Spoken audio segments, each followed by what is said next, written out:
efforts under this administration is to complete most of the ongoing projects that were inherited. Federal Executive Council approves completion of more infrastructural projects.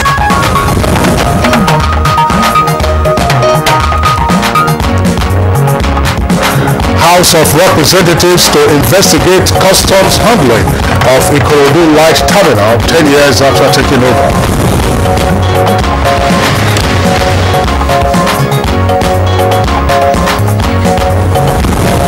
African Union set to inaugurate President Buhari as the first ever anti-corruption campaign for the year 2018.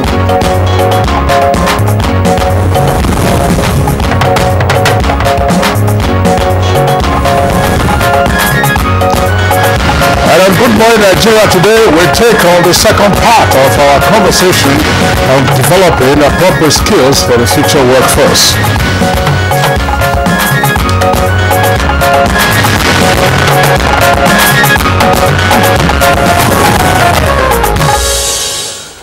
Well, Kingsley, yesterday you and Claire began a discussion on, of course, creating or acquiring the appropriate skill for the future workforce. And I must say, I was watching from home. It was really eye-opening. A lot of issues were brought to the fore.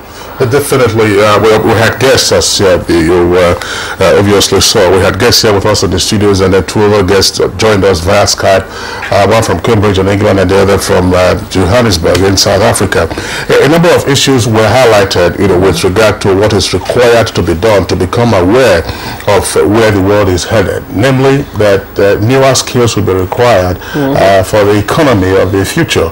And that future is already here with us. So, yeah, that's right. It's already here with us. What are those skills that we would need to have to be able to function as part of the workforce for the future, particularly for us in Nigeria? Some of the points that were highlighted included, for instance, that a person has to have a capacity for problem solving, for critical thinking. At the same time, you also have to have a foundation properly laid for lifelong learning. In other words, learning doesn't stop at any stage, but what kind of foundation do you need to build in order to continue to pile up knowledge and then function in the future economy? And talking about knowledge, we drew attention was drawn to our educational system and what it was actually training, how it is training Nigerian graduates to become or to be able to be problem solvers or to be able to be part of the future in terms of its workforce. That's correct. That's correct. And one of the issues raised by the guests also had to do with the current testing methods. To say, look, what is it that you are testing for? Yeah. Is it the same rote learning that we have, in and out, without giving students the opportunity of reasoning or thinking critically or solving problems, as you just indicated? All of this, of course, is intended to have better skills for innovation and creativity, which are critical, for proper functioning in the future economy, again, which is already here with us. And perhaps this discussion today will spur more action even in our country, if it is just to ponder over the possible scenario painted by our guests and, of course, reports of international organizations that have alerted the world to this issue. So, what is it that we are supposed to be doing in order to ratchet up the skills of our people for the future workforce, as it were? Is the Nigerian education system responding sufficiently, adequately to the needs of the future? And where is Nigeria in all of this matrix that we're talking about? Of course, we're going to have guests again. One of the guests who were with us yesterday will be joining us in this conversation, usually by Skype. We hope that all the connections will be cleared. But then another question, Kingsley, is, when and how should we be keen, into these skills that we're talking about? At what time should we be keen into them? And right now. Right now. And this is the time. The future is not tomorrow. It is now. It is here. And it is with us. That's it on Good Morning. Now will be it on Good Morning Nigeria. Today we're looking at skills for the future workforce. We're live on Africa's largest television network, the NTA. And I'm Rhoda Anona. And I'm Kingsley Osadolo. I join Rhoda and also welcome you to today's edition of the program, in the course of which we shall have our regular companion segments, including newspaper review, business, and others. In the meantime, we are joining our colleague to give us the morning news, and she's Bintu Sumono. Hi, Bintu. Good morning, Kingsley. Good morning, Nigeria. Welcome to the news segment.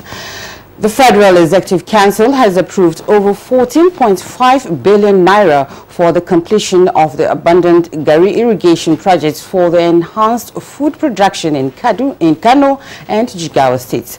This, among others, were the highlights of the major decisions taken at the Council's meeting this Wednesday. To complete most of the ongoing projects that we've inherited.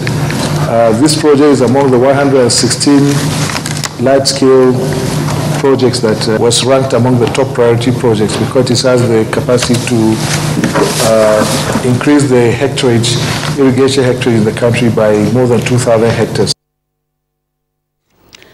The federal government has formally reacted to the recent letter by former President Olusegun Obasanjo on the state of the nation, describing his suggestion that President Muhammadu Buhari should not seek re-election as a distraction. State House correspondent Adam Stumbo reports that the Minister of Information and Culture, Lai Mohammed, while addressing journalists on the matter, said the former Nigerian leader is also too busy to be fully availed of developments regarding government's efforts at reinvigorating the economy. Are looking up.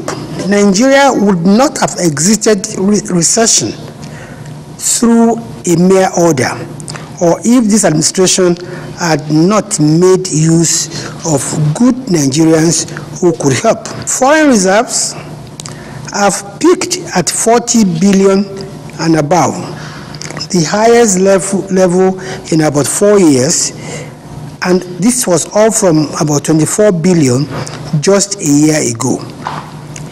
Headline inflation has fallen for 11 consecutive months, standing at 15.37 as at December 2017. The All Progressive Congress APC has disagreed with the statements of former President Olusegun Obasanjo on his assessment of the government and the party.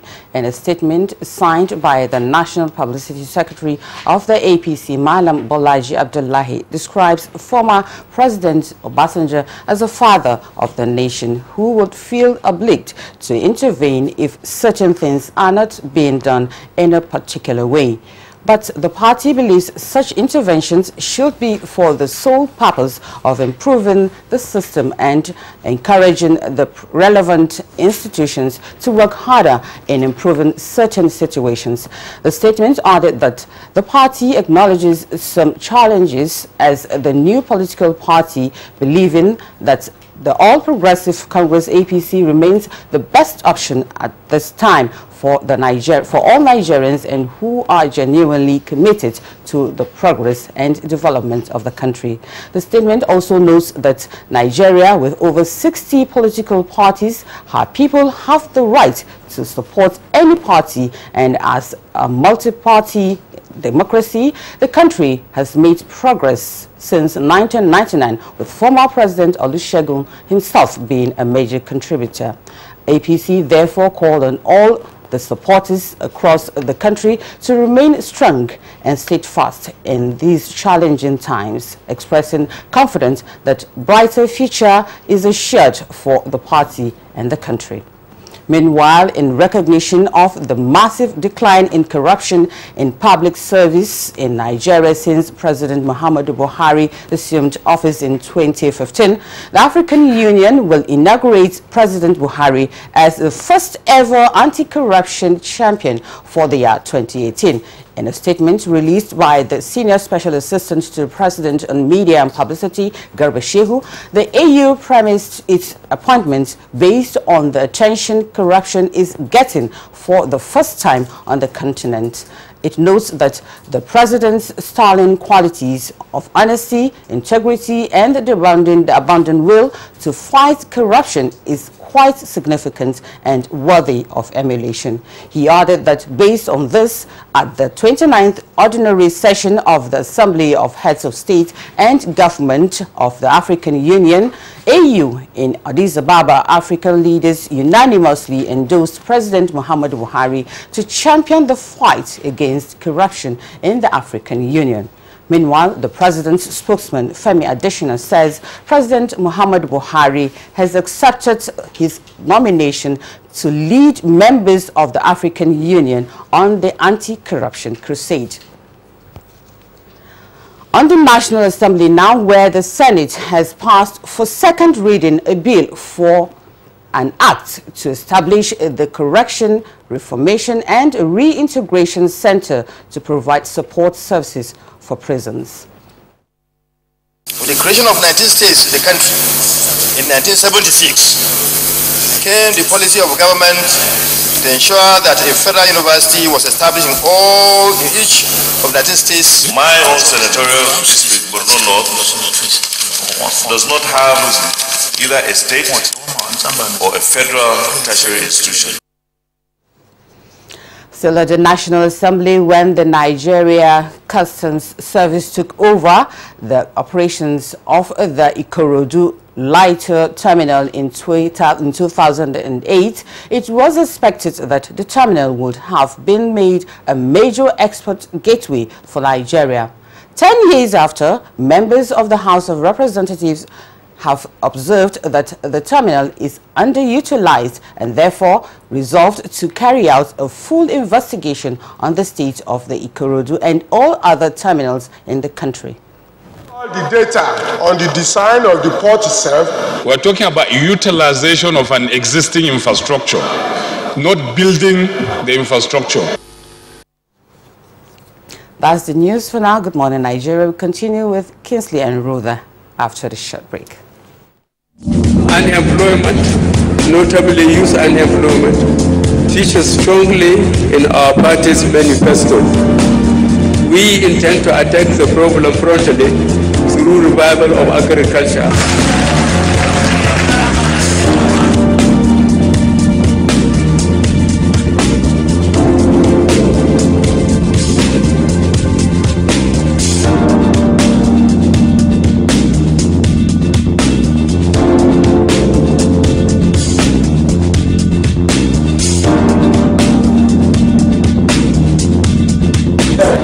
Is going a long way. Actually, I bought an acre of land for 60K like 2012, and presently I have a cassava farm and a yam farm.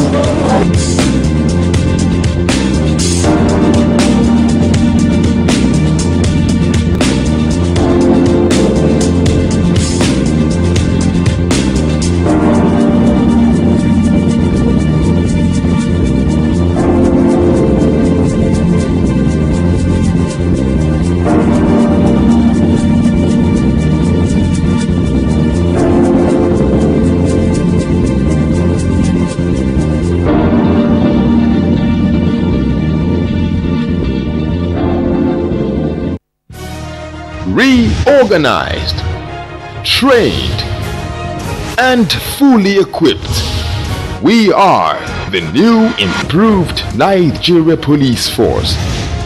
We fight crime, we bust syndicates. Whatever the crime, wherever the hideout, the Nigeria Police Force will get you busted. Stop kidnapping, armed robbery, murder, pipeline vandalism and other criminal activities. Be productive. Be security conscious. Join the police force to secure your life and property. This message is from the Nigeria Police Force Public Relations Department. Kehinde suffers from indigestion. His twin Taiyi suffers from heartburn. Sometimes it's the other way around or both. That's why they use Gaviscon Double Action. It soothes within 3 minutes and lasts for up to 4 hours. For double relief from heartburn and indigestion, Gaviscon Double Action. When I was a little girl, I loved spending time with Mum and Grandma cleaning the house. I knew what Grandma's secret was. I was so excited to sing in the choir. And your shirts are always so white. I knew what Mum's secret was. Today, I'm a modern woman that still trusts the secrets passed down to me. It's Jik, of course, the trusted bleach which can be used all around your house for amazing results. Shh, it's our little secret. It's no secret. Jik removes 101 stains. Just Jik it. Show me a worker who sleeps on duty. Obama! Switch up. Hey, Obama. Show me a worker who is always preoccupied with something else when he should be working. Stand Pepe, they're real big. Mr. Flash. Jesus Christ. Show me a worker who is never present at his desk. Show me a worker who I can go on and on. Me too, I be a ghost worker. Let I report myself. This week on Professor John Bull, we explore the satire of the worker who is not a worker. Join us in this episode titled Ghost Worker and see how Flash managed to get a job to help his life. Even if you don't have respect for me, at least have respect for my briefcase. Not just the briefcase, the shoes as well. Over and out. Brought to you by Glow. The largest data network, Glow Unlimited. Your perfect family is under threat by germs. Infectious diseases are now the world's biggest killer of adults and children.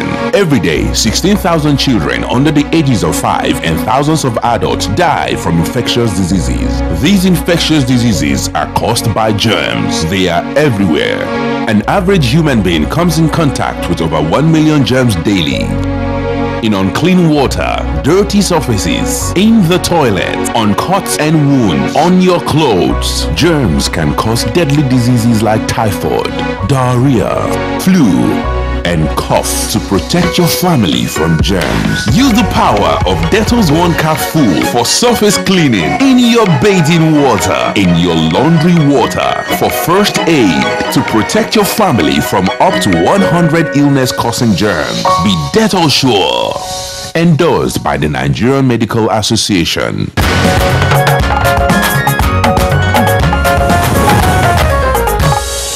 You're welcome back, and if you just joined us, you're watching Good Morning Nigeria. We're live on the NTA. Now, we'll bring you up to date in the world of business as the federal government fulfills its promise to civil servants, pays 22.5 billion naira to staff of 260 MDAs plus. All share index drops by 0.96% as Nigerian Stock Exchange records 2 days of losing streak. For more details now, we'll join our business news correspondent, Vivian Idekmefu. Hello and welcome to Business News. The federal government has paid 22.5 billion naira to staff of more than 260 ministries, departments and agencies in fulfillment of its promise to settle backlog of promotion arrears covering 2011 to 2016 owed federal civil servants across the federation. The Minister of Finance, Kemi Adeosun, announced this on her Twitter handle. She said the 22.5 billion naira paid is part of 35 billion naira released for that purpose. Another batch of 68 MDAs have undergone verification and are now in line to receive their arrears totaling 8.249 billion naira. The tweet reassures that President Muhammadu Buhari is fully committed to the welfare of all civil servants. And domestic airlines operating in Nigeria recorded 30,214 cases of delayed flights between January and December 2017. A document from the Consumer Protection Department of the Nigerian Civil Aviation Authority (NCAA) shows that 48,319 flights were operated by 8 airlines during the period under review. According to the document, 872 flights were cancelled for different reasons by the airlines. The document said Air Peace, which operated 14,312 flights, topped the chart of delayed flights with 8,336 and only 149 cancelled flights. It added that Arik Air followed with 6,709 delayed flights and 498 cancellations out of its 10,840 flight operations. The delays, according to the airlines, were due to operational reasons, scarcity of aviation fuel, as well as adverse weather, particularly in December, when most of the airlines could not operate scheduled operations due to low visibility at most of the airports. Now, benchmark Brent crude oil prices eased on Wednesday, pressured by a rise in U.S. crude and gasoline inventories, but remained close to three-year highs. Brent futures fell 10 cents to $69.86 a barrel, having climbed above $70 this month for the first time since 2017. U.S. West Texas intermediate futures were up 17 cents at $64.64. Trading data shows open interest for Brent put options for selling at $70, $69, and $68 a barrel, which climbed since the middle of last week. And just before we go, the equities markets closed negative on Wednesday, extending a two-day losing streak as the NSE All-Share Index depreciated by 0.96% to close at 43,963.40 basis points, as against a 1.16% depreciation recorded previously. Its year-to-date returns currently stands positive at 14.96%. Next is the graphic summary of the closing figures.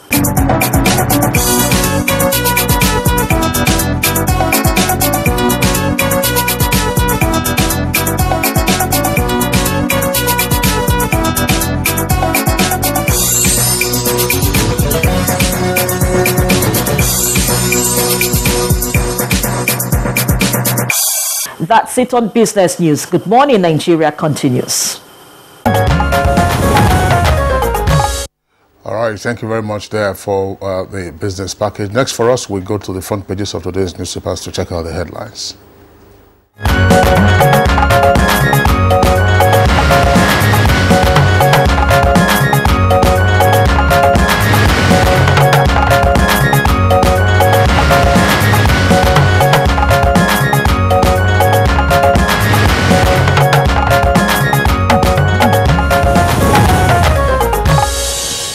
Our regular newspaper reviewer, Bayo Atoyibi, is with us in the studio this morning. Good morning, Bayo. Good morning, Lord. How are you today? I'm good. Good morning. Bayo, good to have you back. Yeah, thank you. All right, we go to the front pages. Straight away, there are matters arising from former President Olusegun Obasanjo's letter to President Buhari. The federal government itself has also responded, yes, to the statement by the former president. All right, we'll begin with The Guardian, and The Guardian, the lead story on The Guardian, it says, government takes Obasanjo's warning in good faith. Government takes Obasanjo's warning in good faith, with three riders there. Fayose cautions on analog expired leaders.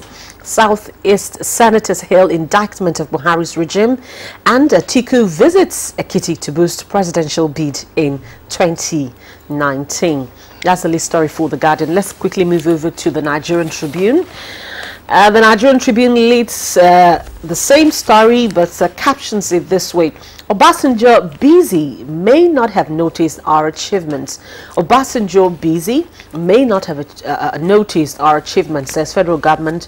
And it has a couple of riders there. It says 2019 talks a distraction, says 2019 talk a distraction will remain best option for Nigeria, says the APC. We didn't procure Supreme Court judgment. PDP and Shitu stopped from distributing campaign caps at Federal Executive Council meeting. It's a story that is trending on page 3 and 5 of the Nigerian Tribune. All right, the same story, you have it as a lead for both the Punch newspaper and Blueprint. Now, the Punch captures it this way. Federal government replies Obasanjo, says economy getting better, with two riders. We remain best option, says APC. And Obasanjo, this is in quotes now, Obasanjo right on nepotism in Buhari's government. The story is in greater detail on page 7. And then a related story, of course, you have the photographs on the front page of the Punch newspaper. It says vendors who were selling or hawking Obasanjo's statement to President Buhari, and this was in Abuja yesterday. They're making brisk business of this already. We do not know, Bayo, if there will be copyright issues arising from all of this. Some of the papers, we understand, sold way above their cover prices yesterday as readers scrambled to get hold of that. But of course, there are more stories today, so there will be more to read, considering that the federal government has also responded. Now, Blueprint. Blueprint says only God can stop Buhari, and that's according to Bello. Bello, of course, is the governor of Kogi State. That's Alhaji Yaya Bello. Only God can stop Buhari, Bello. And our party is still best option, APC replies to Obasanjo.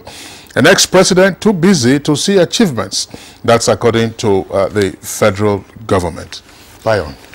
Thank you very much. Well, the reactions, as expectedly, have been very varied. Some say that the pronouncement is apt and timely and should be taken very seriously. Others say that it's characteristic of the former president to heat up the polity. There has been reaction from no reaction from the presidency directly, but the Minister of Information has reacted, and his reaction, I must say, was very, very polite. He said, the minister says that he's glad that the former president recognized the fight against corruption and insecurity as positive achievement. However, he also points out that the economy, which he says the administration has failed in, has been continually on the upswing. He identifies a decline for 11 months of the inflation rate, and also the Nigerian stock exchange, which scaled a record that was said to be the first in the world, as well as performance of the performance point, which was 24, scored by the government in the business, making business in Nigeria as among top performers, 10 top performers in the world. He said perhaps the former president is too busy to notice some of this. Nevertheless, he says his good intentions are noted and his admonition is taken in good faith. In a similar mild tone, with a lot of respect, the APC says that while it does not agree with all the issues raised by the former president, they want to assume that they were made in good faith. The party says that it insists that it is the only party still to be beaten. And as the father of the nation, his admonition is well taken in. The People's Democratic Party also had an axe to grind. They said, well, they are the best platform, the best egalitarian platform. And what the former president said, saying they were procuring judgment at the court, is an unsubstantiated claim. Meanwhile, Governor Ayodele Fayose says the message is right, but it was conveyed by the wrong messenger. He says the former president's statement is belated and it is also self-seeking. Chekas Okoye says that neither APC nor PDP can salvage Nigeria. However, his APGA counterpart, Dr. Victor Oye, says that President Buhari has done well and should remain focused and not be dismantled. But if we look back historically, it's not the first time former President Olusegun Obasanjo has made such kind of comment. Historically, he said a similar thing during the era of President Shehu Shagari, who he handed over to in 1979. There was a point in time he said the ship of state was drifting, and soon after, when Buhari came onto the scene, he told then Major General Muhammad Buhari to stop referring to his administration as an offshoot of the Murtala Obasanjo administration, and he frowned seriously about the stringent condition of the administration. Also in 1994, he blamed Babangida, saying that his structural adjustment program was not having a human face. You recall Kingsley. Yeah, that was in 1994. Babangida had left by 1994. Sorry, yes, it was I think probably 89 or thereabout. Yes, 1989. Yes. And in 1994, he blamed Babangida for foisting who he described as his eminent disciple on the nation. The only time he probably did not make any comment was during the interim government, an administration that was said that he had recommended the person to be there, and also during the era of the Abubakar Abdul Salami, the person who actually released him from detention. He has since made some similar comment during Umaru Yar'Adua, you remember the issue of Kabal, and the last was, of course, President Goodluck Jonathan. So people are divided on this. Some say that he is kind of the conscience of the nation. Others say that it is self-seeking, and he is always trying to make sure that no administration has exceeded his record. All right, Bayo, let's move on. Let's take a look at other stories trending on the front pages of the dailies. The Nigerian Tribune, I'll begin again with the Nigerian Tribune. And the Nigerian Tribune, it says, plot to remove Saraki thickens. Plot to remove Saraki thickens as he explains why Buhari's nominees won't be screened now. It's a story that's on page 5. And just beside that, EFCC detains Babachir Lawal. It's on page 4 of the Nigerian Tribune. There's a story that is on the front page of, there's a picture story on the front page of the Tribune. Tank farm explodes in Lagos. It's on page 37 of the Nigerian Tribune. It's also on the Guardian. It's also on the Guardian. Just on some of the earpieces on the side. It says tank farm explodes in Lagos. And Kingsley, I'd like to draw your attention to that. When we had the issue of the fuel scarcity and we had guests here, I remember that you raised that issue, you know, of having almost all of the tank farms located in one area. Yes, around the Papa area of Lagos. And, you know, what if anything happens? And we're beginning to see the consequences of that. Well, there are other headlines on the front page of the paper, some of them similar to what you read now. Above the nameplate of the Punch newspaper is the story that with the headline, EFCC detains former SGF Babachir Lawal. That story is on page 11. Now, you also have the story on the front page of the Blueprint, but there's another story. That's another story there. This is one of the two earpieces that you have beside the nameplate of the Punch newspaper. It says, Lassa fever hits Imo, kills 3 and 7 quarantined.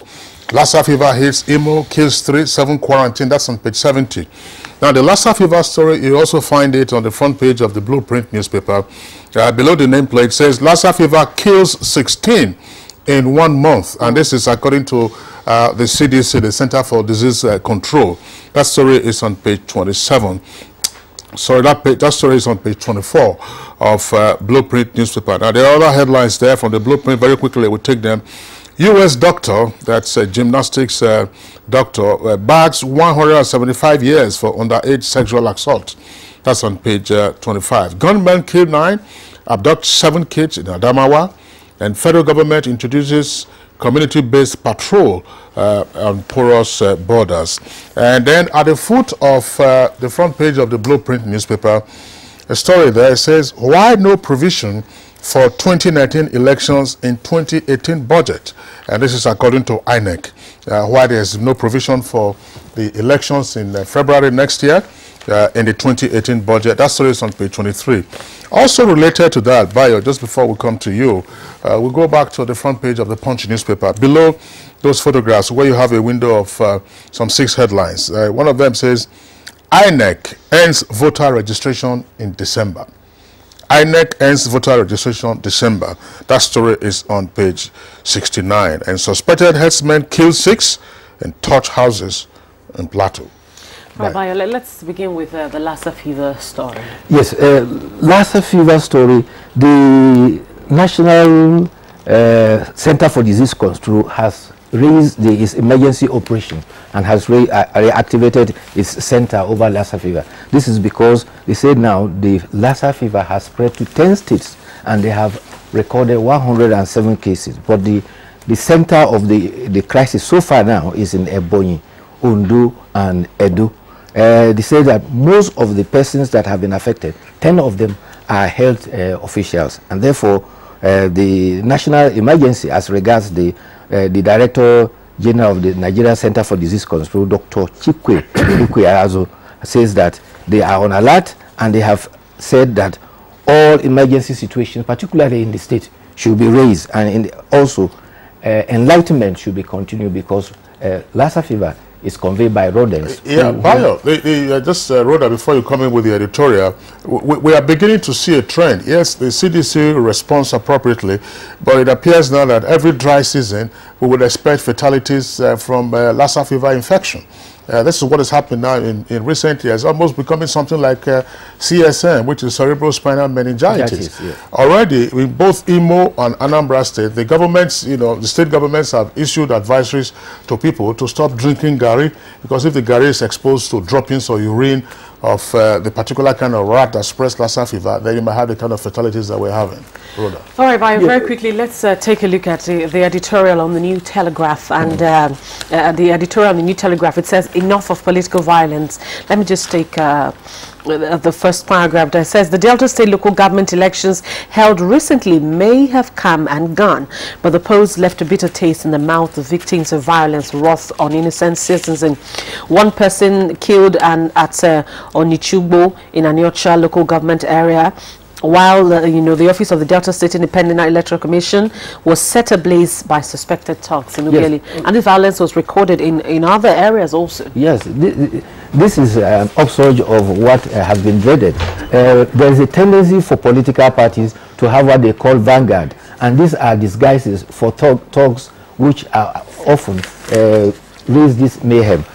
Meanwhile, if the Electoral Act is enforced, there are provisions that prohibit thuggery at election points. But the sad thing is that in the past, nobody has been prosecuted for such incidences. I think if we begin to set examples of those who are arrested and tried, we'll begin to see a decline in this. And there's also another tendency.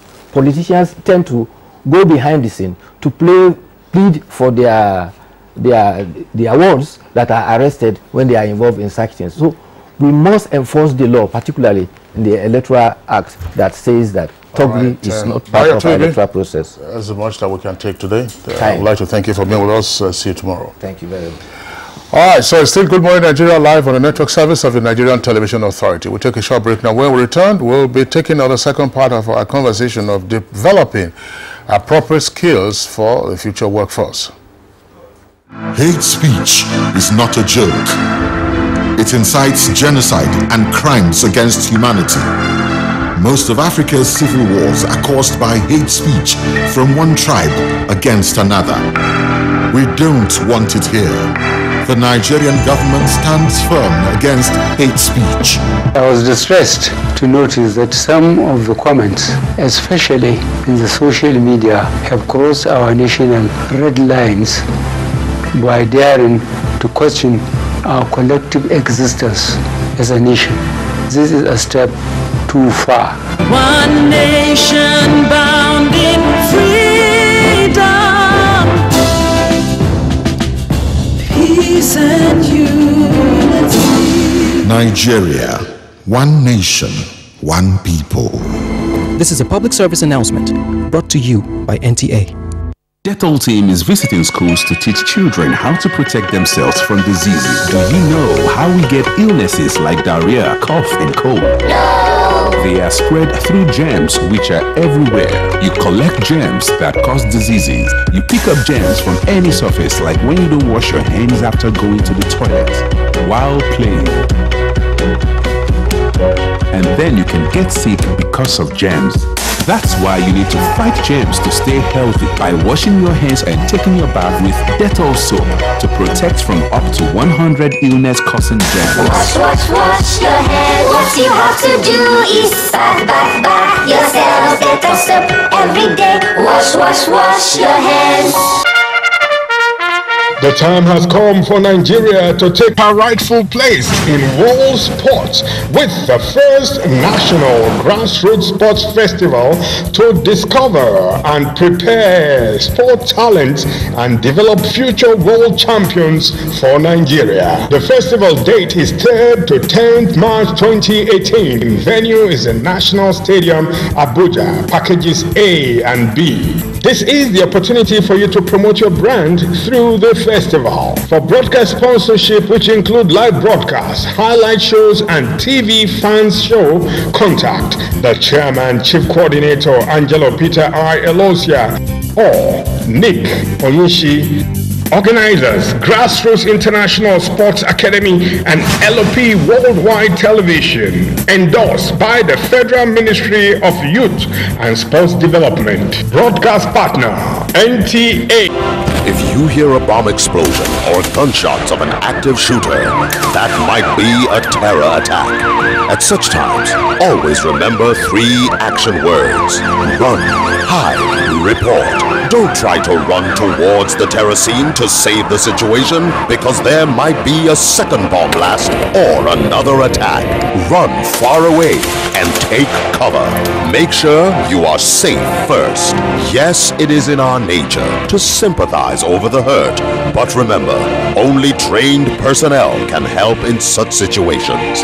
When in a secured environment, promptly call relevant authorities and help will come.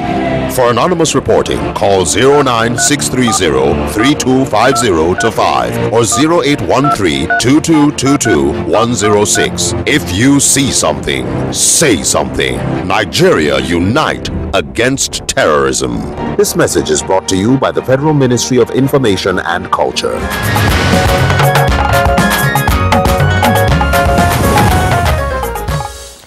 All right, welcome back. You're watching Good Morning Nigeria on the NTA. This morning, we're taking at developing a proper skill for the future workforce. And we'll join Timothy Yusuf for a background report to our conversation this morning.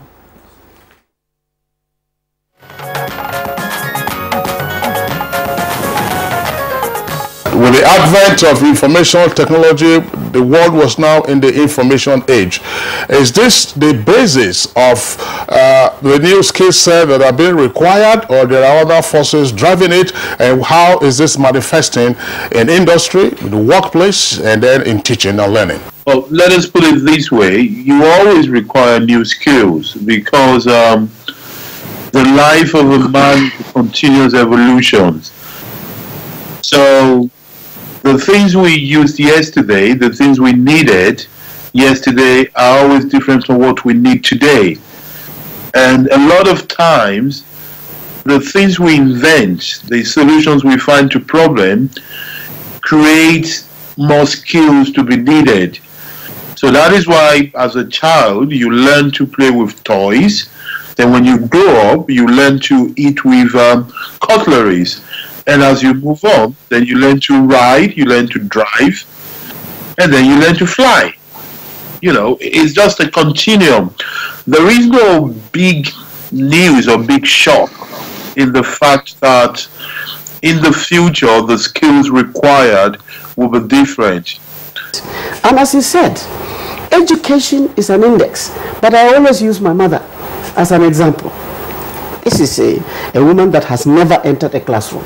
So formal education, 0. You know what I mean? She had one hand. So in terms of physical disability, you can also take. She's total housewife.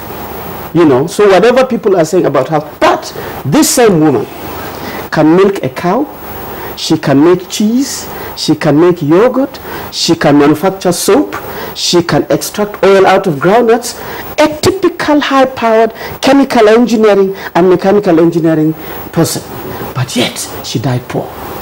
Meaning, the culture of entrepreneurship has not gone into her. So, the future is about entrepreneurship. If Nigeria wants to survive, we have to, in our schooling system, in our social system, in our religious bodies, in our traditional system, entrepreneurship culture must enter. What are we seeing in terms of skill set and emerging demand from industry and therefore the workplace? The truth about it is that Nigeria continues to be the investment bride of the world, because in my own perspective, I see all the resources that we need. But our educational system does not support innovation and continuous improvement in the use of technology and all that in our system. We need to do something about our educational system.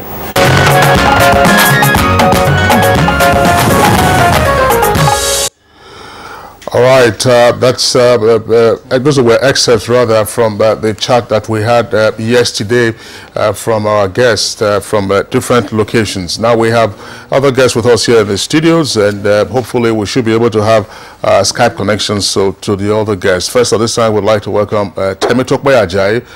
She's chairperson, CEO of Silicon Valley Nigeria Economic Development Incorporated. Temitope Ajayi, a pleasure to have you join us on the program this morning. Good morning, sir. Okay. All right. And then also here with us in the studios is an IT expert, an IT consultant, Michael Olugbemi. Olugbemi, a pleasure to have you with us on the program. Thank you very much, sir. Okay. And also Rhoda, we have two other guests. Yes, two other guests joining us, and we have via Skype Professor Godswill Obioma is the former Executive Secretary, Nigeria Educational Research and Development Council, and Resident Electoral Commissioner for Ebonyi State. Prof, you're welcome to the program. Yeah, thank you very much. Good morning. Morning. And also want to welcome Sam Washington. He is a senior cyber security expert and consultant. He's joining us from Silicon Valley, California, USA via Skype. Good morning and welcome to the program.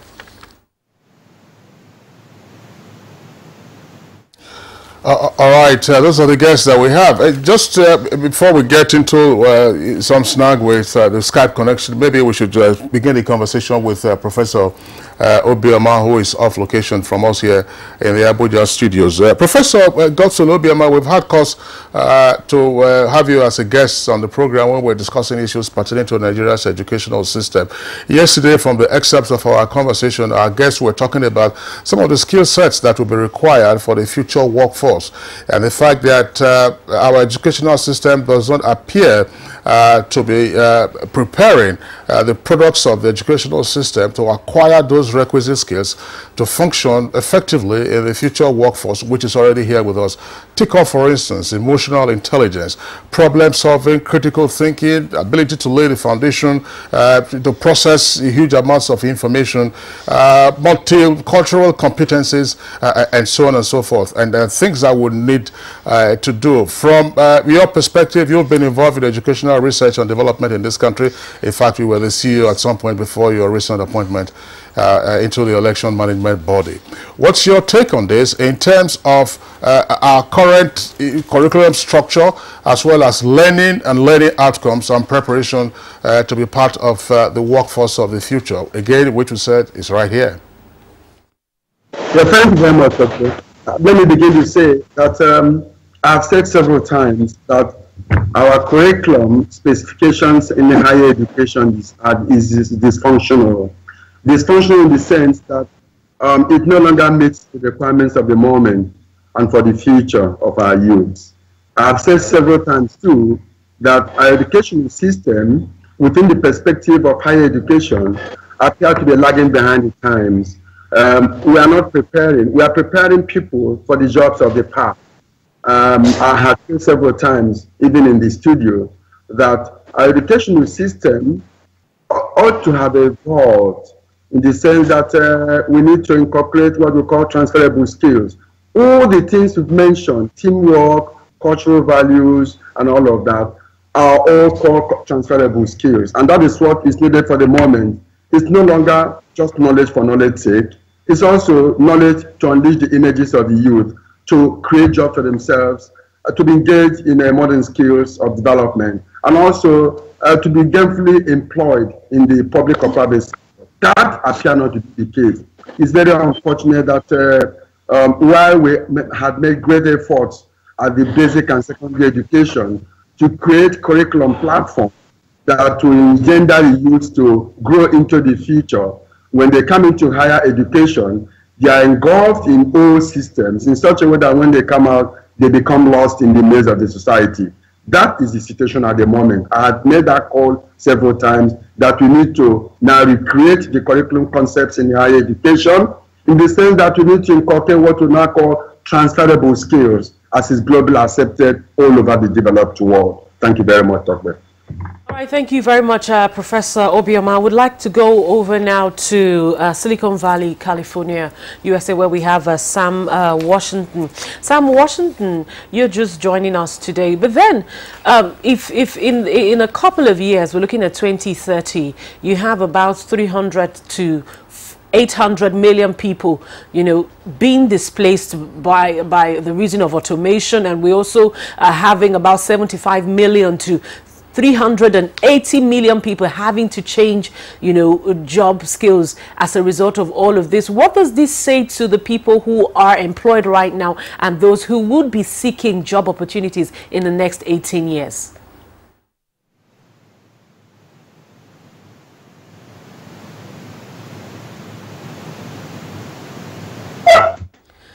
All right, we seem to be having an audio challenge there with Sam Washington in Silicon Valley, California. Yeah, Rhoda, just again, just so that we do not lose Professor Obioma, perhaps we'll pop another question to him before we come back to our guest here in the Abuja studios, while we seek to clear up the audio snag with Washington from Silicon Valley. It's small hours actually now in California, where it's 9 hours behind us at this time. So, but let's stick with Professor Obioma. Professor Obioma, you made a point that at the basic level, yes, the curriculum is being tweaked to ensure that we prepare products of the educational system for jobs for the future, but not exactly so at the tertiary level. Why are we having this dissonance at the tertiary level? Why is there no awakening, as it were, to the demands of the future job? To put that to a natural phenomenon of you know, the change process. People who are used to tradition have problems of changing with the times. Unfortunately, my colleagues in the university have not tended to change with the times in terms of the pattern from the recycling of knowledge which they are used to. I'll give you an example. Take, for instance, in the Faculty of Education, where we are bringing up teachers to teach in secondary schools or primary schools, as it were, those subjects that we've now introduced in the last couple of years. So I will mention one of those subjects. We've introduced the basic basic science and technology in primary schools, other than what used to be. We've introduced cultural and creative arts. We've introduced 34 entrepreneurial skills in the primary and secondary schools. But at the university level, in the Faculty of Education, that are meant to produce teachers for secondary education, what are we teaching them? The content is no longer geared towards basic science and technology, cultural and creative arts, and ICT and so on, or even the pedagogy. Completely lost. We are still teaching them physics, chemistry, biology, and those old contents, not geared towards teaching what will evolve in basic and secondary education. That appears to be the problem. It's reluctant to change. And you also recall that in the engineering, for instance, we go to some of these old universities, they still teach them not engaged with the private sector. In Germany, for instance, I recall when I was in Germany a couple of years ago, I was amazed to see, to engage myself with the German Chamber of Commerce in Bonn. German Chamber of Commerce in Bonn have a regular engagement with the university system to continue to evolve the contents, to engage themselves with the modern concept of what is happening in the society. But that's not what is happening here. How do we coordinate the private sector? How do we coordinate the industries to engage themselves with making input into the curriculum of higher education? That appears not to be the case because of reluctance to change. I attribute that to the phenomenon of resistance to change that has come to bear on university teachers. That is a basic issue.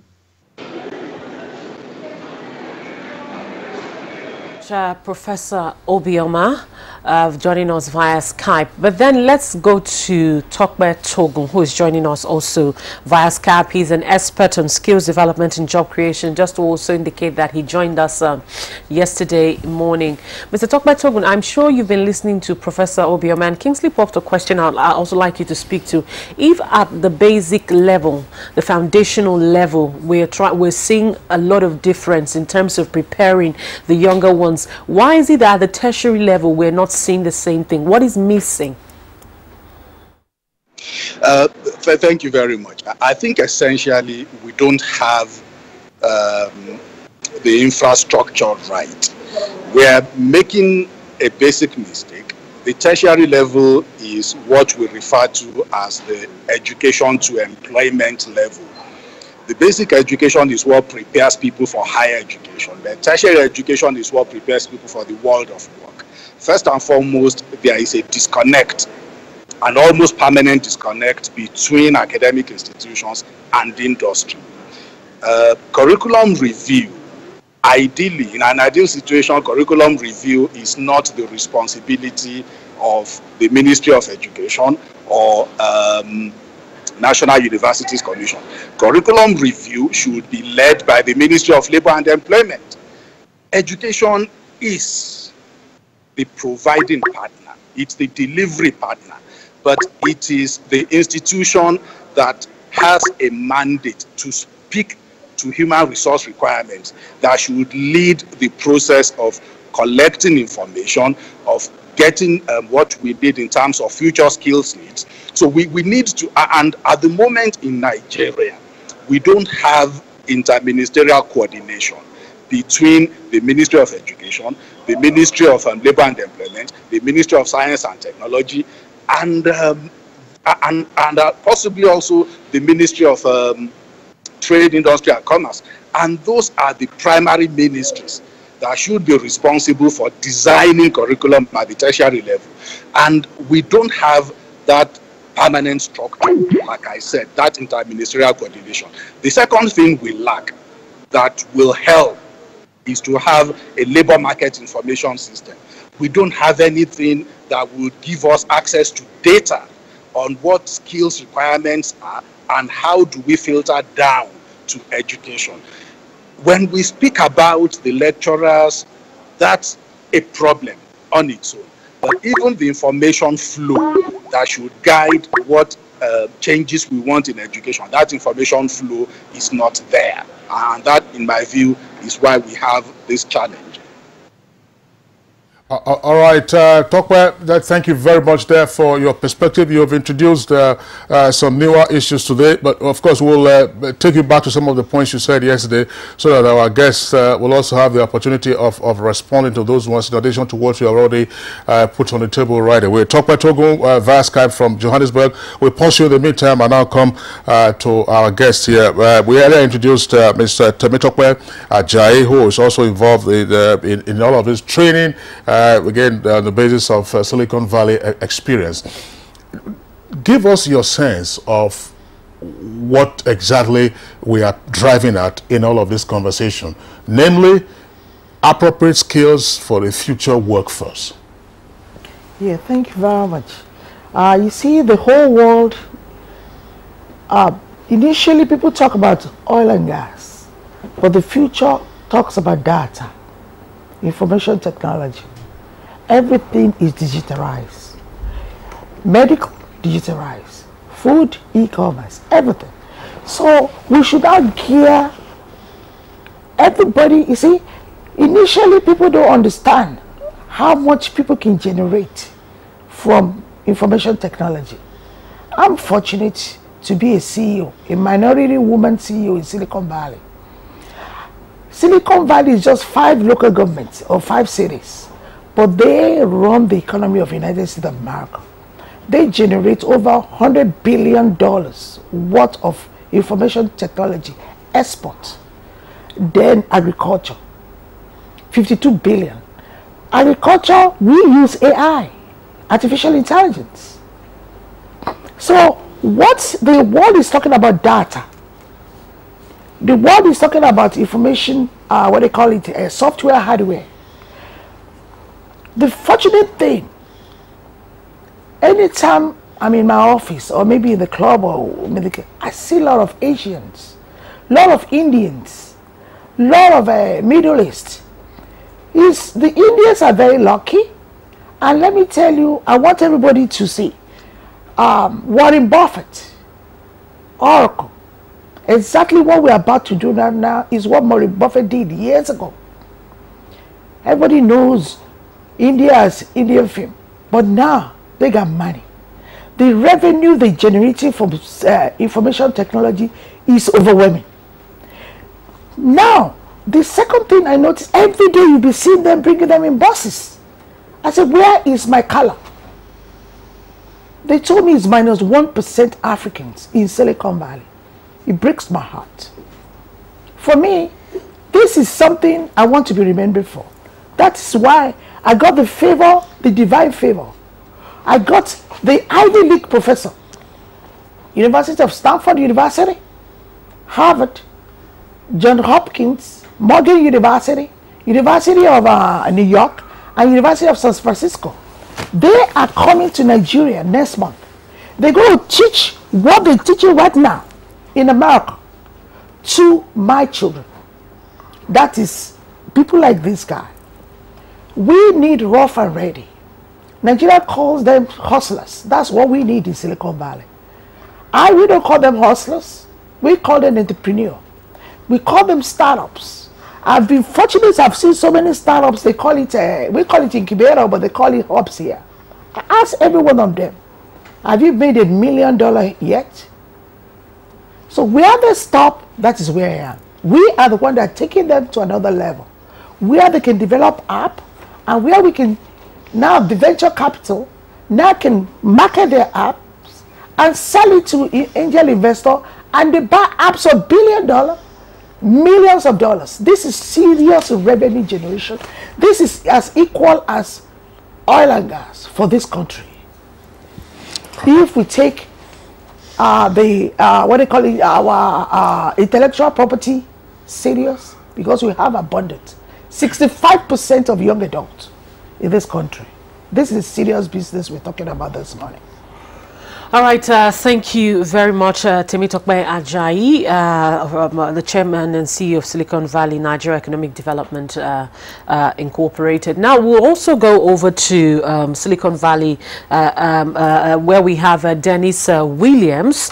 He's an economic development analyst, and you have been listening to Temitope Ajayi. I'd like to know from your perspective what you think about the Nigerian youth, the Nigerian workforce when it comes to information technology and preparing the Nigerian youth for the future workforce. The future is here and it is now.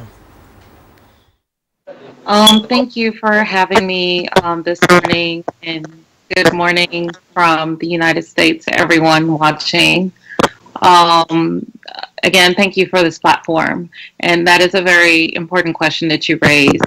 Nigeria has a very brilliant reputation from an international perspective. We students that migrate from the United States to come study abroad, we're often at the top of our class. And prior to the current administration, it hasn't been seen as an intimidating aspect, but more of a fusion of culture and seeing what we can contribute as a country as a whole. But as of late, it's become more of a priority for immigrants to return home and take some of the knowledge and expertise that they've acquired through education acumen, and see how they can repair their country and stimulate economic plans and growth opportunities, particularly as it relates to SVNet in the technology sector. So the good thing about technology sector is that you could go from an absolutely nobody today to a somebody tomorrow. Another opportunity that resides in technology, particularly from Nigerian perspective, is we have a competitive advantage because of the population size. We're close to 200 million people. 64% of our population are mobile phone technology users, and most of the capital being generated currently in the tech sector is growing at a 10% annual rate. So more people are online, more people are mobile technology users. Therefore, it creates a landfill of opportunity for cloud space technology, for mobile application technology, for mobile pay application technology, and then search engine opportunities. So a list of areas where Nigerian can really soar. And we cannot rely on the baby boomers to take on this flight for us. The responsibility solely resides with millennial generation. our recent college graduate, our recent post-college graduates, those that took time to study and get degrees and certification in computer science. Those are the ones that will really reap from the benefit of where Nigeria is headed in terms of an emerging market, a feudal ground for technology capitalization. So SBNet is taking that initiative and using it to train individuals, to invest in startup ideas, and to connect the dot between Silicon Valley and Nigeria. All right, Denise, thank you very much again. We'll pause you in the meantime. I'll come back to you later on in the course of the conversation. Let's bring in Michael Olubemi now, who's been absorbing all of the points raised by the other guys. So, Michael, give us, your perspective on what exactly we're looking at in terms of getting ourselves equipped with the appropriate skills to engage in the future economy. Okay, thank you. First of all, I'll take it up from where she stopped. Regarding, let me see, regarding ICT from India, there's been a lot of outsourcing from Silicon Valley to mainly Asia. And one of the largest contracts, ICT contract, till date, I think over $1 billion, recently was awarded to an Indian company. So that just shows that there's a lot of revenue, if we can develop our skill set up to that level where we could be useful to companies on the global scene.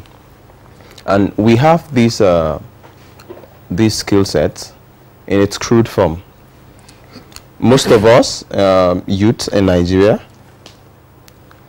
thanks to the internet penetration right now, currently as of November last year, the NCC has it on record that we have currently 93 million internet users.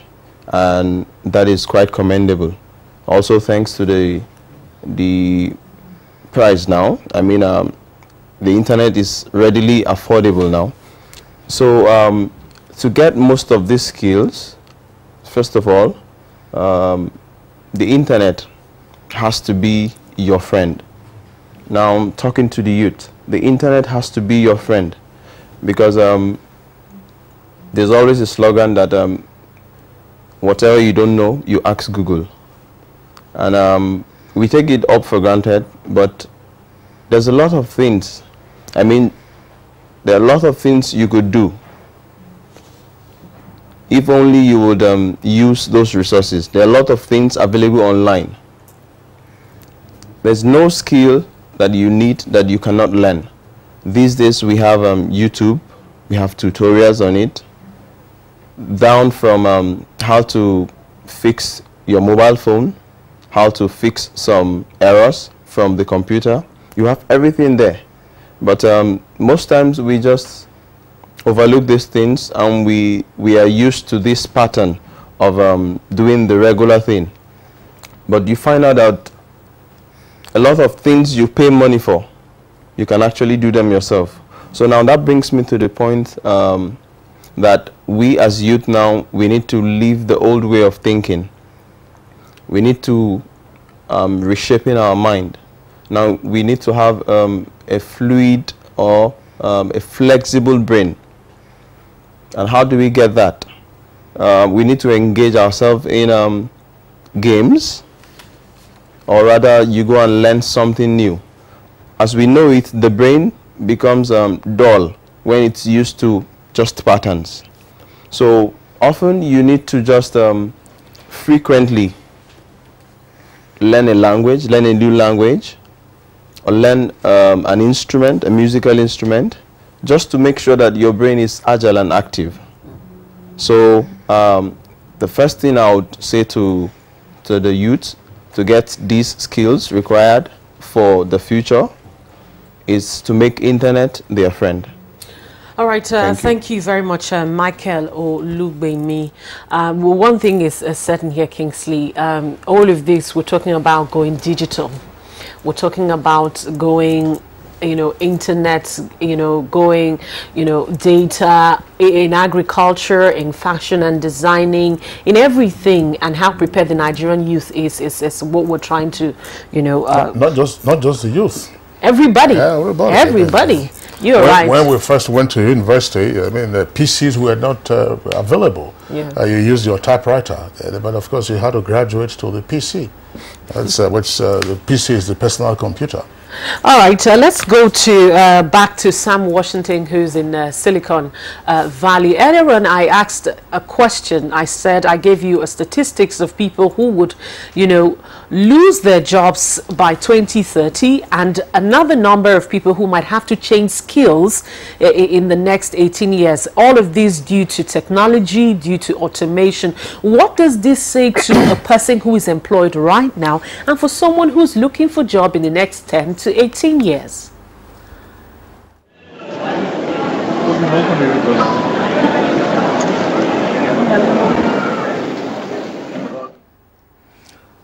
All right, Rhoda, we have to apologize again.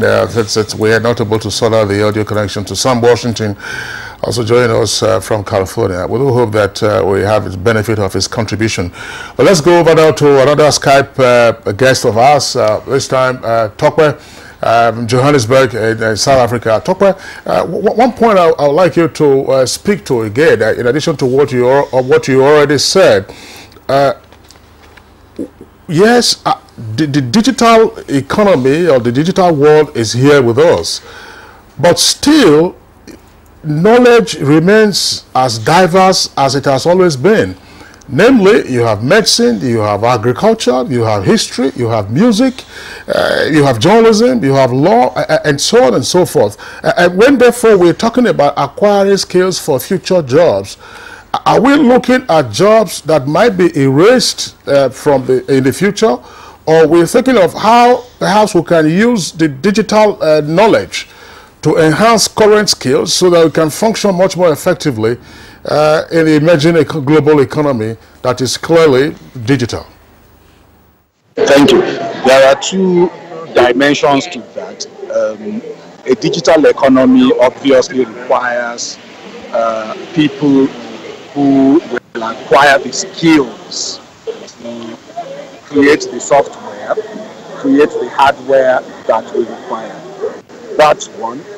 But their output, the output of what the people in the digital space are doing, is then what the rest of us in society, whether we are in agriculture, whether we are in music, we need to be digitally fluent. Ours is to utilize the results of the research and development to make our lives easier. So we're going to have doctors who will learn how to operate using robots. That's elevating their skills in that context. I'm sorry if you can't hear me clearly. I'm actually about to board a flight, so I'm not in control of my immediate environment. We need to be digitally literate. That's the fluency. There will still be jobs in tourism, in agriculture. People have to eat, and we are not going to eat software. People have to wear clothes. People have to interact. So those two dimensions are what we need to look at. The people who are creating the technology and those of us who are applying the technology to make the jobs in all those other industries a lot easier for us to cope with. Thank you. All right, thank you very, very much, Tokwe Togun there. Thank you for joining us via Skype. That's the much we can take from you in South Africa. He's an expert on skills development and job creation. Thank you very much, Tokwe Togun, for joining us. We'll take a short break, and when we come back, we'll be talking with our other guests. So stay with us. Cold and flu can spread through the contact of hands. And in such situations, I can't risk falling ill. So I recommend Dettol, as it protects from up to 100 illness-causing germs. That's why I want to be Dettol sure. Dettol P100. NTA College Jos, an affiliate of the prestigious Ahmadu Bello University, Zaria, is organizing a one-month short course on online news reporting. The course is scheduled for 5th February to 16th March 2018 at the NTA College premises, Rayfield, Jos. The cost for workshop is 100,000 naira per participant, accommodation inclusive. This course will be targeting professional journalists and those wishing to pursue courses in this field. The course will be teaching participants the act of using mobile phone cameras and digital cameras to generate reports and how these news stories, photos and videos can be produced or even published straight from the field, making the news production process faster and more efficient. Take advantage of this opportunity. NTA College, training you to be the best you want to be. For inquiries, contact the academic office on 0806 908 9807 0816 956 1843. Can I see your particulars, sir? Officer, my particulars no dey here. In that case, you'll have to come with me to the police station. Officer, which levels? Where I for find you something make you take arrange your weekend. What? Offense number 1, driving without particulars. Offense number 2, trying to bribe an officer of the law. I won't harass Nigerians or take bribe. Change begins with me. This message is brought to you by the National Orientation Agency in conjunction with the Federal Ministry of Information and Culture.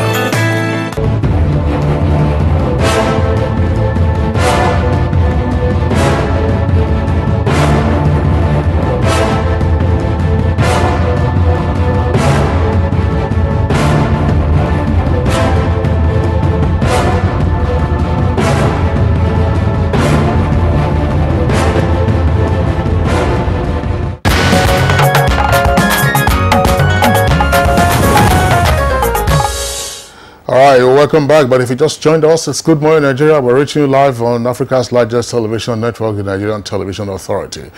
Let's return to Professor Godswill Obioma, who is still with us via Skype from Abakaliki. Professor Obioma, there's a point I would like you to respond to. The point was made by Tokwe with regard to how we can much more effectively revise our curriculum. It talked about having an interministerial team, and you were involved in educational research and development. First of all, he said, listen, some of the lead agencies in this should be the Ministry of Labor and Employment, which ordinarily would have, shall we say, a future view of what the future might hold for labor. You also talked about education, science and technology, as well as trade and investment. Based on your experience in working with educational development, is a suggestion by Tokwe, is it a feasible one, or would you have wished that indeed you had that privilege while you were involved in educational development, and what should therefore be done now? Yeah, thank you very much. Much as I respect my good friend Tokwe, I depart from his views that education ministry should not be involved in curriculum development. As a matter of fact, education ministry lays the minimum standards for curriculum, lays the minimum standards for educational contents. However, I do agree with him that the curriculum development should be broad-based. It should involve a greater majority community of stakeholders. When I was executive secretary of Nigeria Education Research and Government Council, and when I was involved in developing curriculum, evolving curriculum for secondary and basic education, we did engage a wider variety of stakeholders. We engaged the industry, we engaged the other stakeholders, the Ministry of Science and Tech, we engaged labor and productivity, we engaged school teachers, we engaged the private sector. Because we even engaged the faith-based organizations when we were talking about national values. And that was how we brought to bear their various experiences to be invested in the whole gamut of curriculum development. I also thought that this whole linked to higher education I think the basic issue in higher education, as I did say before, is that there has been reluctance to evolve the curriculum to be in tune with modern times. I would like to refer to what I did say some time ago about the town and gown. The town is the society. The gown is academic institutions. And the philosophy of higher education is developed on the precepts of gown and town relationship. In other words, the town and gown should relate to evolve teaching experiences, content and context that will engage itself with development of society. And of course, the product, who are the youth, will also be meaningfully engaged. But that is not the case right now. And so the major issue is to link the town and the gown. Unfortunately, the phenomenon now is that the town has gone beyond the gown. That is what is happening. And so the youths are not being produced to engage themselves with the skills of today and tomorrow. But I need to agree with Tokwe that we need to have a multi-sectoral approach in curriculum development in higher education. That was exactly what we did at the secondary and basic education. Recall that I did cite the example of Germany, which I did mention some time ago. So in evolving curriculum in higher education, we need to involve the Ministry of Education needs to give the drive, the lead, Minister of Labor and Productivity, Minister of Science and Tech, faith-based organization, the private sector, and so on. Let me also take this opportunity to allude to what has happened in the past. We have STEM. STEM means science, technology, engineering, and mathematics. Initially, we had STM, which is science, technology, and math, and then engineering became very important because engineering provides the infrastructure upon which development resides. So we had STEM, science, technology, engineering, and math. But of recent, UNESCO has introduced what they call arts and design within that nomenclature, and it's called STEAM, science, technology, arts and design, and math and engineering. It's to show the organic link between science and technology in generic terms, arts and designs, and mathematics. Let me also address myself to digital education. Digital education is very important. Digital education in itself will not produce the jobs of the future. Digital education, to my own perspective, will drive the production of jobs of the future.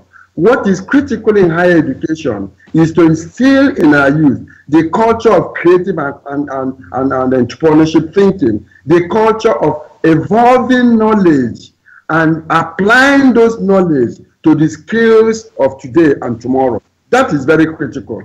And that will be systematically done in higher education if the curriculum is got right. This is my precept for now. Thank you, Toko. Thank you very much, Professor Obioma. Let's quickly get back to Temitope Ajayi. You have a program, that's the second immersion program. Emerging program, the second emerging program. What is this all about? And I also hear that it is cuts across a lot of sectors. Is it just for preparing your participants for the future only? Yeah, you see, yes, and there's more to it, because now Cisco, United States, Intel, IBM, Oracle, and they're all coming together. These are $300 billion worth of a company. You know, initially we always see one or two coming, Facebook, Google. But this one, we are coming strictly for business. That is why the private sector is more of private sector driven and the government. We're doing something they call ecosystem in America, where people invest in human capital, intellectual property. So what we're doing right now is to have 1 week intensive training. After that 1 week, they're going to do an exam. And 30 most brilliant graduates in this country, we're taking them abroad.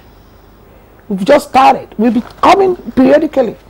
And the other ones, we now put them in incubators, where we'll be teaching them via WebEx, you know, Skype, WebEx, for the next 6 months, for them to develop software, hardware, and you see, AI, artificial intelligence, IoT, Internet of Things, blockchain, cloud. Those are the things, they are there already. Most of them, they've never been to Silicon Valley before, most of them. But now Silicon Valley has decided to come to Nigeria because we have it all here. And you see, what we're about to do is to help the government generate funds from these young adults. So 30 of them are going with us. They're going to spend another 2 weeks. They're going to do an exam. This is round peg in round hole, because they're going to be an ambassador for Nigeria in this thing we're doing. After 2 weeks, there's possibility of them having an internship, and believe me, they may have a job. And the other ones will be kept in the incubator for the next 6 months. And we're going to give them a stipends. You understand? This is like a salary. I remember when I started this company, I had a meeting with the mayor, Sam Licado, very nice guy, mayor of San Jose. I said, please, how much is the least paid graduates in America a month? They said $3,000. Between $3,000 to $9,000 a month. I multiply it by our money. I said, please, can you give them more than $20,000? They were looking at me. I said, that is just $300. You know what they told me? How do they pay their bills? Yes, they come in now. I want them to see what we have here. We have a lot of first-class breaks. So after among the 30 people we are taking away, and the others one will be here, because we'll be getting contracts. You understand? Those that you're taking away, are you training them for? Yeah. Are they coming back? Are there programs coming? I don't think they will. You know, I don't think they will be coming back. So that's brain drain potentially. Yeah, that was why. All right. What are we talking about? Thanks a lot. And just to pause you there, yes, let's go back again to Denise Williams via Skype from California. She's right there on the right side of the screen. There are some points that have been raised since the conversation began yesterday, and I would like you to speak to some of those issues, what your experience has been, and how policy planners in Nigeria could benefit from this, or indeed those who are watching us directly. Adaptability is one of them. The issue has also been talked about processing large amounts of information, critical thinking, and problem solving. How did you experience all of this in the course of your education, which is ongoing, by the way, in the U.S.? Processing large amounts of information, critical thinking, and problem solving.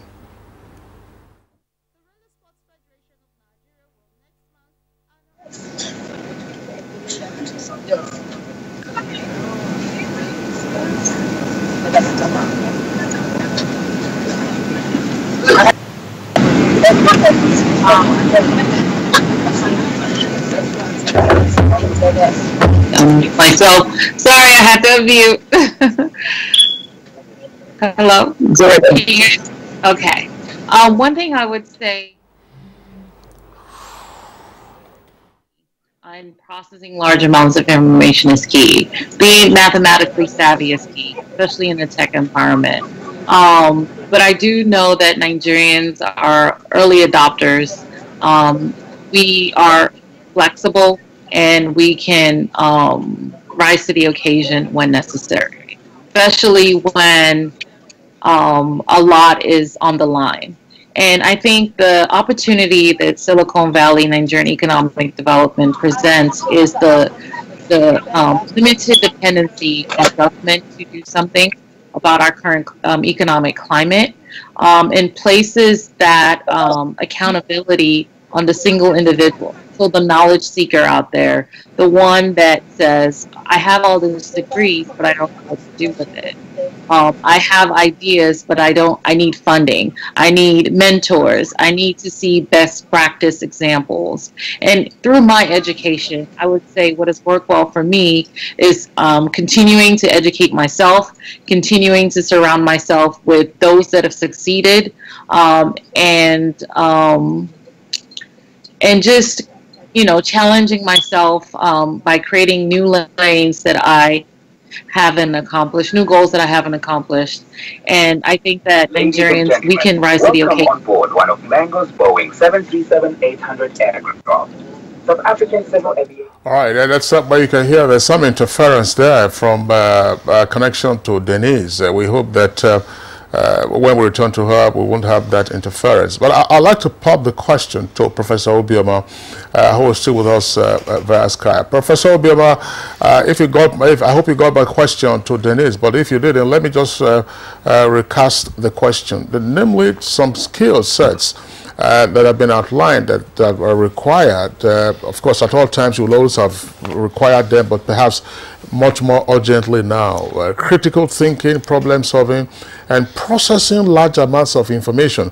This is one that I'm saying, processing large amounts of information simply refers to comprehension.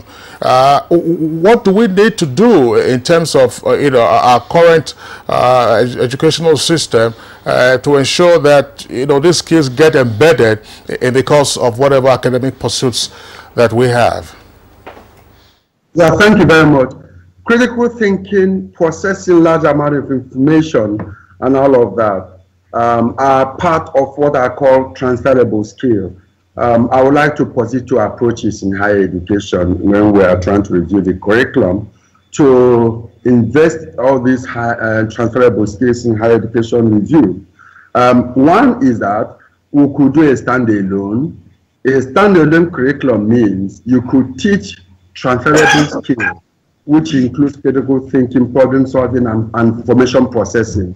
You could teach all of those things as a standalone and make it compulsory for all students, what they call compulsory elective, to engage themselves with. Because, of course, these are fundamental things that will enable you to engage yourself with your world of work as you unleash your energy if you get out of the university. The other approach, from the curriculum development perspective, is to ingrain these precepts of critical thinking, information processing, and problem solving in the extant curriculum in various disciplines. And it could be done. I'll give you an example.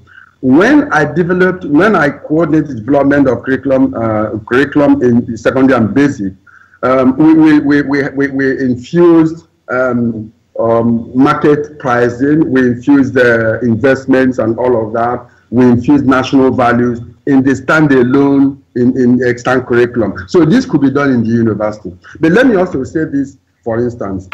I wasn't trained abroad. I'm a homegrown Nigerian, completely homegrown. I went mathematics at the University of Nigeria. I did measurement, evaluation, and research, and I specialized in public policy and mathematics.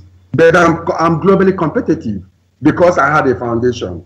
So the point I'm making is this. It's not an issue of engaging yourself out of the country, no. It's an issue of engaging yourself in the cultural context and solving your problems. So what we needed to do is to look at what is globally competitive and ensure that these things are brought to bear in our own culture, like the Chinese, the Asia Pacific countries and all of that. That is what we need to do. I, Professor Gotsu, I'm homegrown, but I do critical thinking. I've gone beyond mathematics to do strategic planning. I process information.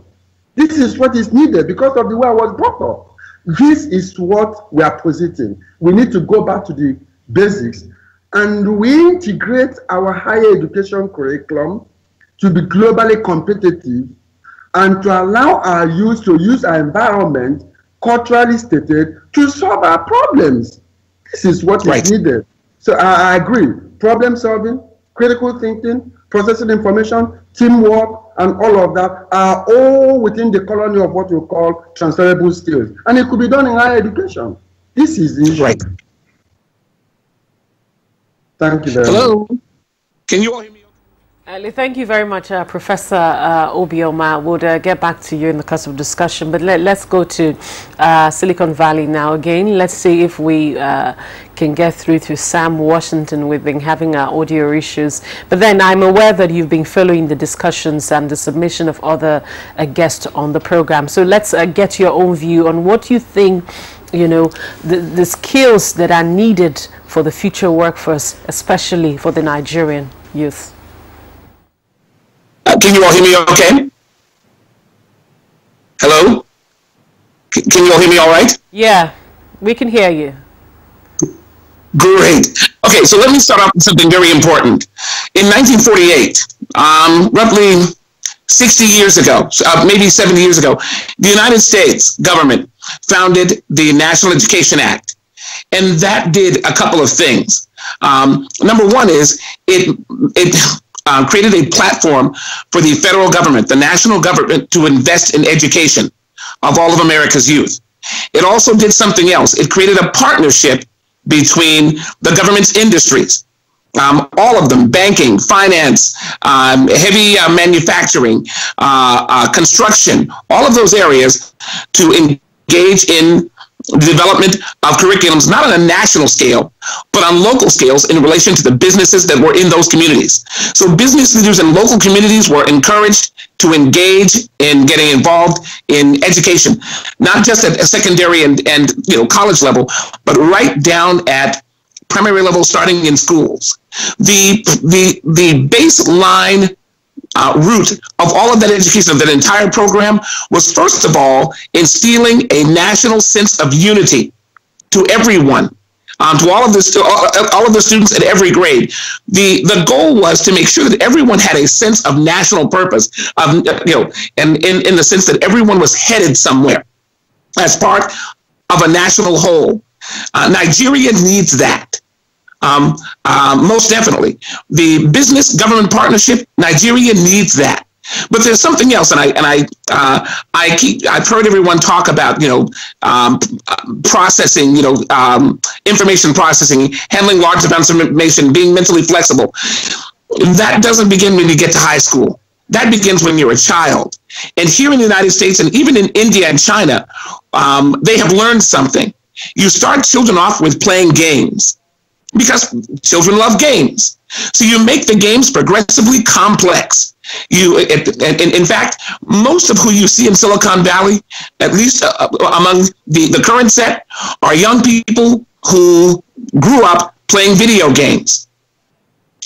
Video games require you to think on your feet. They require you to process large amounts of information and data. They require you to actually solve complex puzzles. And as silly as that sounds, quite a few managers, quite a few prominent directors and program managers and CEOs of new companies, they started off playing video games as kids. And that has progressed into the ability to solve major problems. If you've got a music background, or you're training a kid in music, that's fine. If you're training a young person with additional kinds of complicated skills, that's fine. But most kids, starting right off, are going to respond to games, so that the goal isn't to prepare for them for a future that's at some distance. The future is now. The problem is bringing Nigeria up to the present. And so that means that there are some things that need to happen almost immediately. There needs to be a national government commitment across the board to everyone coming along together. There needs to be a requirement, not even a request, but a requirement, that businesses and industries in Nigeria begin to directly partner with government to invest in the education of students, not just just so they can do math and science, but that they have a vision of unity and skills that will allow them to meet the business climate that exists and that is fast growing in the country. I'll stop there. Sam Washington, pleasure that we're able to get you loud, we're able to hear you loud and clear, and all the points that you have raised, we've taken note of them, including, of course, our other guests who are listening to you. I just would like you to speak to this further in terms of the connection between the town and ground, as Professor Obioma said, which you now also have reduced down to a linkage between business, and the educational system. How, for instance, can we crack it here in Nigeria where oftentimes we will get the alibi of, oh, say, no, this is a globalized world, and therefore you have outsourcing, you have, you're waiting for instructions from the metropolis before you can do things. How do we begin to domesticate, as it were, our problem-solving issues, getting businesses to say, all right, these are the challenges that we face, whether in banking or insurance, and then get the educational system to help you with that or get them to invest? You hear me? I understand completely. So here's how that works.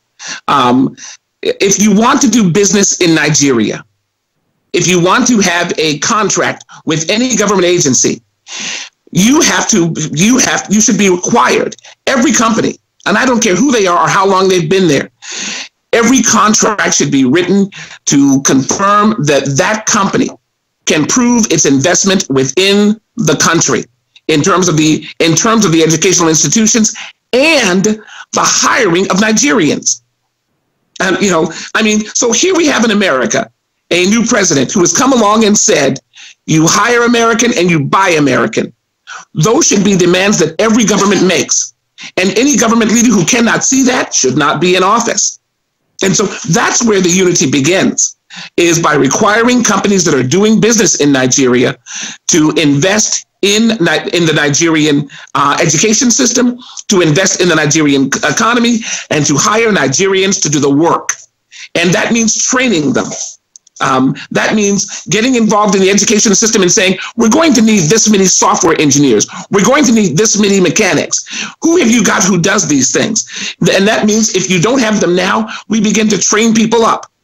So that here in Oakland, for example, here in Northern California, almost every city requires that companies that do major business must hire a certain number of citizens, of residents of that city, of that county, and in the state of California. That's a requirement.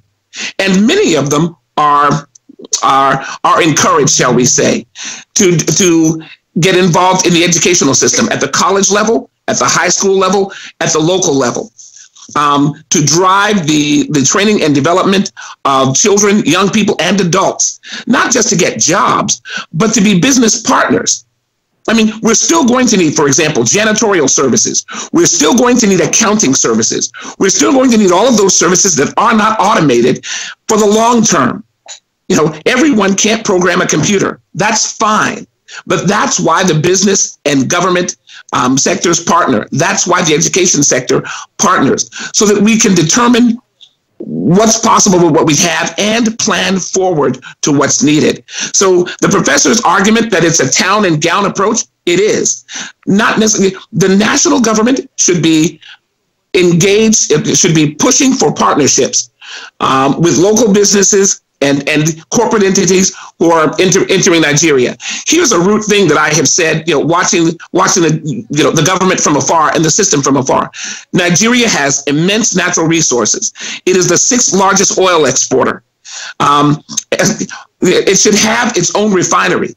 And the countries who are taking those natural resources and taking the oil should be required to invest in both the economy and the education system. Not sort of giving handouts through USAID or a global aid forum. They should be directly investing that money, because if they were in the United States, that's exactly what would happen. That is why Toyota is here in the United States. They didn't sell cars here and buy our raw materials. They show up and they hire and they manufacture here in the United States, along with the Chinese firms. Alibaba is going to build a company, Apple from Foxconn in China, and building here. So that's the position that Nigeria needs to have at a leadership level, and you all can do that. Thanks a lot for the points that you have raised. I mean, Rhoda, you recall we've always talked about dependence, almost over reliance on foreign aid. We've also, guests have also pointed out the fact that perhaps the largest collection of Toyota SUVs and Toyota vehicles can be found on the streets of Nigeria that you can possibly find in Japan. Sam, thanks a lot. We hope we can get your closing thoughts before we wrap up the discussion. Michael, let's bring you in again with regard to some of the points articulated by the other guests, in particular Sam this time. Namely, critical thinking, problem solving, use the play methods. In other words, video games. how much of a challenge or how much of an inspiration will this be for us to have our own indigenous kind of games developed by our own IT experts rather than sometimes some of the gun-based violence video games that you find all around? Okay, thank you for that. Currently, and I think in Lagos, we have the Nigerian version of Monopoly, the board game, and a whole lot of other content that are developed locally. So on that aspect, or in that aspect, I could say we are having locally developed games that can appeal more to us. All of them are really on the way, especially around Lagos. So if I'll quickly talk regarding the education aspect, okay, apart from the companies investing locally, if the government cannot increase budgetary funds towards education, now the companies can supplement. Because, for example, if I get my figures right, the budget on education for Malaysia, for example, I was told is 3 times that of Nigeria. And meanwhile, in terms of population, Malaysia is just, they're very, in terms of numbers, they're about, maybe we are 4 times their number. Whereas the amount they are spending on education yearly, it's 3 times that of Nigeria. And that goes to show why Nigerians will always go there to study, because they concentrate more on, they focus more on education, which reflects in how much they spend on it. So that's a good one there.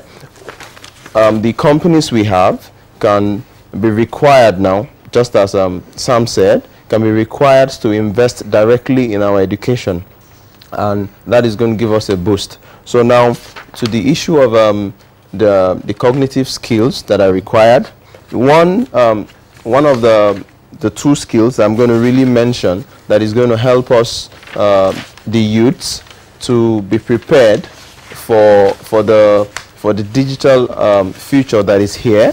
It's the interaction and negotiating skills. At least for now, the robots we have and the machines and the computers, they cannot interact. I mean, they cannot think for themselves. So for the youth out there, you have to make sure that you polish up your negotiating skills and your interaction skills, because these computers can only respond to certain program, like in a manner at which they've been programmed. So we have the ability as humans to think out of the box and to just make sure we do what those computers cannot do, thereby keeping our jobs or being in form. Thank you. All right, Michael, thank you very much. Of course, earlier on you had seen some of the tweets scrolling at the foot of your screen. Well, let's quickly go over some other tweets that have come in. We have quite a number of them, but we'll just try and pick and choose some of those that we can immediately read. Cecilia Akuroma has this tweet.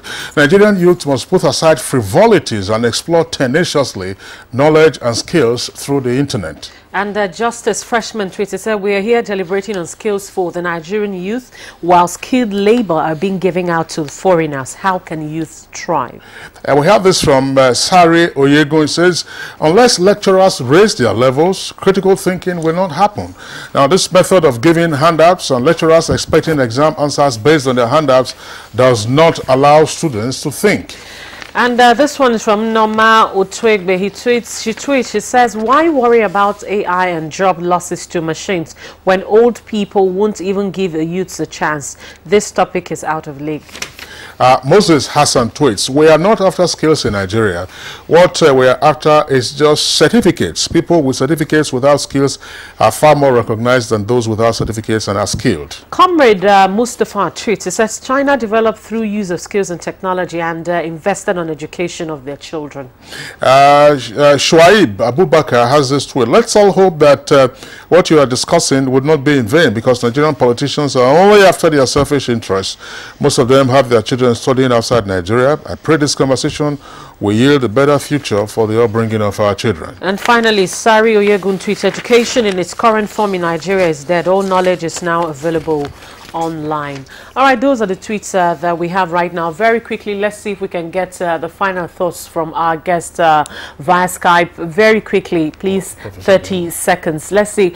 Sam Wellington, let's get your final thoughts very quickly. Not a problem. I would argue this. The goal is not to get someone to hand you something. If you're expecting that, you're going to be in a sorry state. The world does not do that. Life is not fair.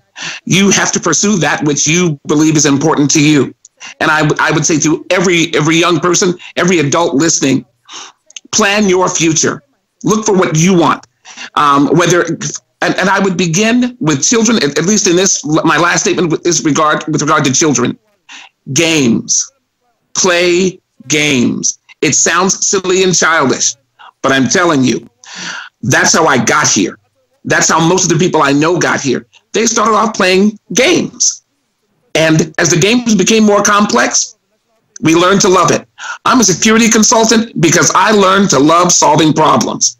Think about that, please. Sam Washington, guest from California via Skype. We appreciate your contribution to our discussion this morning. And just one takeaway, I mean, for those who have been listening, in terms of business contributing to education development, we actually have a law in this country. It was passed sometime in 1992, I believe. That's the basis for the TED Fund. Companies contribute some 2% of their profit to TED Fund. But perhaps we need to tweak the suggestions that you have made with regard to actual employment or engagement in domestic issues. Sam Washington, thanks a lot for your contribution.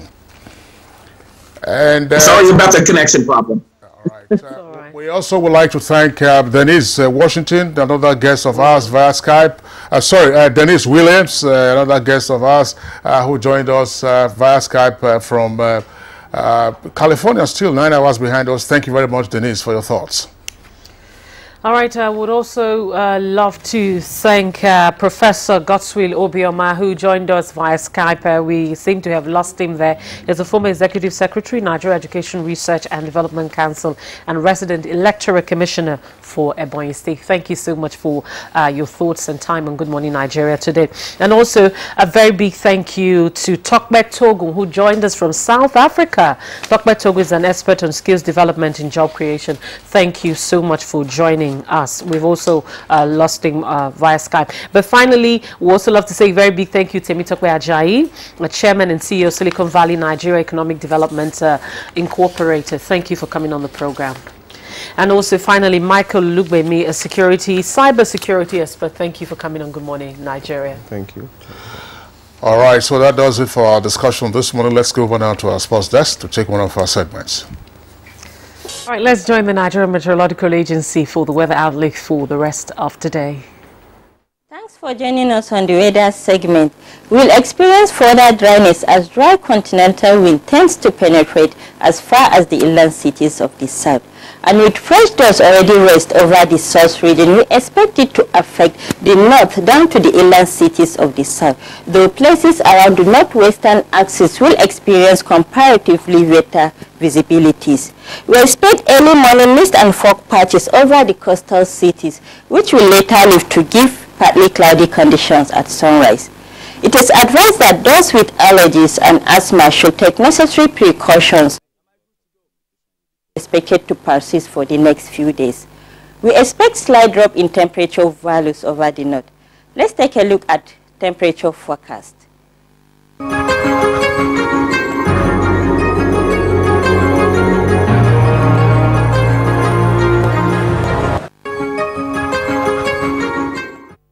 That does it on Good Morning Nigeria today. Of course, we've been looking at skills needed for the future. I tell you, Kingsley, I'm going to get myself some computer games. All right. A PS2, PS3. Is it PS4 now? I'm not sure. I'm sure it's PS4. That's the latest one. Right. You're behind. Okay. Yes. But we'll play some catch up. We hope you had some useful hints and tips from our discussion today. Of course, that's the second part, and that, of course, brings to a close our discussion of that particular subject matter. Tomorrow, we are back same time, 7 o'clock in the morning. So I wish you the very best for the rest of today. I'm Kingsley Osadolo. And I'm Rhoda Anonam. Thank you for watching.